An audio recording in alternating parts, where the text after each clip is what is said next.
Hi everyone, and welcome again to Nettle, the go-to place to learn about finance, econometrics, data analytics, and much more. Please don't forget to subscribe to our channel and click the bell notification button below so that you never miss fresh videos and tutorials you might be interested in. My name is Seba, and today we're investigating a key concept and a very simple yet insightful model used in credit risk management in general, and in corporate finance analysis more broadly, which is Altman Z-score. This is a model that was developed first in 1968 by Edward Altman, again not the more famous Altman nowadays, and the Z-score, or Z-score, better known across the pond, is a technique that allows to synthesize a lot of financial information from corporate disclosure into one single metric that would be useful in assessing financial health and credit risk of a business, of a company. And here, Z-score is very similar conceptually to other instances where we hear the term Z-score, again in normal distributions, in hypothesis testing. Z-scores are used to assess probabilities. And similarly here, we can use the Altman Z-score to essentially make judgments about how likely it is that a company would default on its debt. For the implementation of Altman Z-score, we need to know 5 key variables, denoted in this equation x1 through x5. And those all are ratios that use various corporate disclosure, as well as some stock market data. So x1 is the ratio of working capital to total assets. Again, working capital is just a difference between current assets and current liabilities. Essentially, short-term liquidity, a very crude but very widely available, all-encompassing measure of liquidity. Then x2 is a ratio of retained earnings, so basically past profits that the company has accumulated to total assets. Again, it's quite straightforward how this relates to financial health and creditworthiness of a company. Again, the more retained earnings you have accumulated, the more stable the company is. Then x3 is a basic measure of profitability, EBIT, or operating income over total assets. So basically, operating profitability of a company. More profitable companies are more likely to stay afloat than companies that make losses, and so on. X4 is essentially a market-based measure of leverage that divides market capitalization, so essentially market value of equity, over total liabilities. Again, it's quite well known that leverage is related to credit risk. The more levered the company is, the more likely it is to default. Again, here is the inverse. It's market value of equity over total liabilities, and it's quite well known that using market values rather than book values when calculating leverage is more informative. So this is where some stock market data, namely just share price, factors into the Altman Z-score analysis. And then x5 is a ratio of total revenue over total assets. Again, it's a measure of, just how fast does the company turn over its assets, which is basically asset turnover, isn't it? And again, the higher it is, the less likely to default, the more financially sound the business is. And we can see that all of them do come into the Z-score with positive coefficients, some being more important than others. So namely, x3, EBIT over total assets, so operating profitability, is the most substantial one if we just look at coefficient values alone. But all of them, as per Altman's analysis, contribute to financial health. So how one could retrieve data for publicly listed companies to perform this sort of analysis? Well, obviously you have access to a particular professional database like Bloomberg. That could be very straightforward, but even if you don't have access to those and just use publicly available websites, that is also possible and very much straightforward. Again, you could look at annual reports, obviously, but that can be quite time-consuming. So here I provide some guides with screenshots how to retrieve data on the example of first of our companies, Rolls-Royce, using investing.com. Again, very popular free website for financial data. And here we need essentially three main data snippets. We need the share price itself. Again, we can see it's reported straight away, and we use it over here. Again, we see here the share price is slightly different because it changes all the time, but you can see it's same ballpark area. You can easily retrieve the share price from this particular page. And in terms of disclosure, in terms of fundamental data, Altman Z-score uses data just from the balance sheet and the income statement, so we just need those two statements. From the balance sheet, we retrieve total assets, total liabilities, current assets and current liabilities, and retained earnings from the most recent publicly available report. So here we see it's end year 2024 for Rolls-Royce.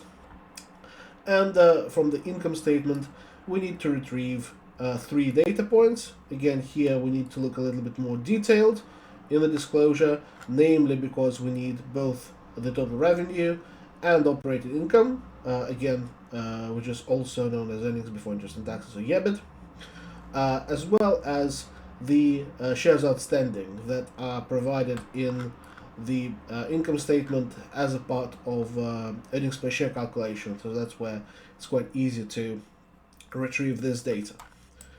And this is where all of those data points come from. Again, the first 5 come directly from the balance sheet.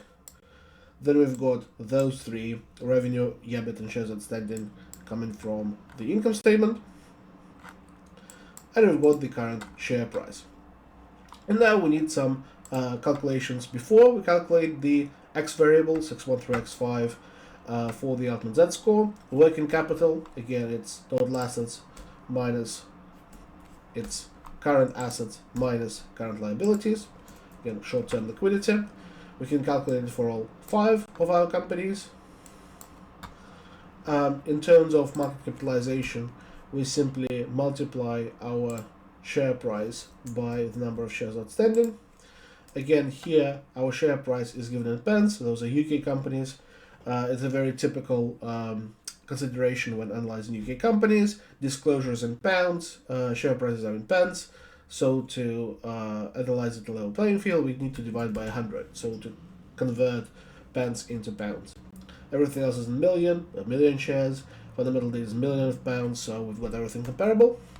And we see that the working capital of Rolls-Royce is roughly £5 billion, and its market cap is roughly £90 billion. Again, we can drag it and see that we've got companies all across the board in terms of market cap. We've got ASOS, again, just over £300 million. We've got some larger companies like Tesco, 30 billion. We've got Greggs at 1.5 billion. So a wide range of companies that are traded on the London Stock Exchange, just to showcase the applicability and some caveats of the Altman Z-score and its application to real-world data. In terms of the ratios, X1 again is liquidity, working capital over total assets. X2 is retained earnings, retrieved from a balance sheet over total assets. X3 is EBIT, or operating income, over total assets. Then the only variable that takes into account market values, so stock market data, market capitalization over total liabilities, basically inverse leverage in market value terms. And X5, total revenue over total assets, we can calculate that as well, and drag this across to calculate the variables for all 5 companies. And then we simply need to apply the Z-score formula. We can input the coefficients, And for Altman Z-score, we can just use the sum product function. We refer to the coefficients and we'll log them because they remain the same for all companies, that's the idea. And refer to company-specific values of x1 through x5 and drag it across. And now we need to interpret the output somehow, and for that the way that Altman himself suggested is to use some thresholds. And again, from the data that went into the original 1968 paper, the two thresholds are 1.81 and 2.99. What they do correspond to are essentially safety and financial distress. So Z-scores that are very high signal that the company is very financially sound and very unlikely to default. Those are companies with Z-score in excess of 2.99. From our list, that's Greg's with a Z-score of 3.8. Then there is a distress threshold, 1.81. So companies with a Z-score of below 1.81 would be problematic, so likely to default. And in our case, those are BT Group and ASOS. Those two are in the distress zone with Altman Z-scores below 1.81, with BT having a Z-score of slightly below 1.1 and ASOS having a slightly higher Z-score of 1.2. But what happens if your Z-score falls in between 1.81 and 2.99? Well, in this case, it's the gray area. So there is some likelihood of default, but it's not that distressed. So it's not a company in financial distress, but we cannot say that this company is totally safe.